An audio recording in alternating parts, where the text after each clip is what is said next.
বন্ধুরা, আজকে আমার পিছনে যে গাছগুলো দেখতে পাচ্ছেন, এই গাছগুলো নিয়ে আলোচনা করব।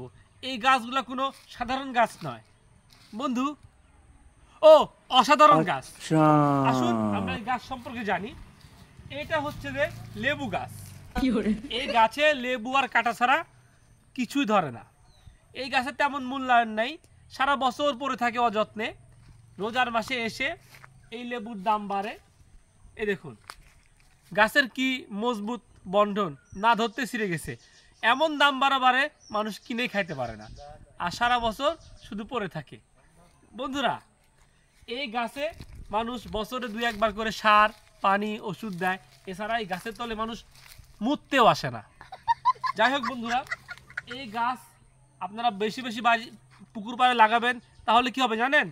অন্তত সারা বছর কোনো লাভে না আসলেও ঈদের আগে রমজান মাসে এসে আপনি কোটিপতি হয়ে যাবেন।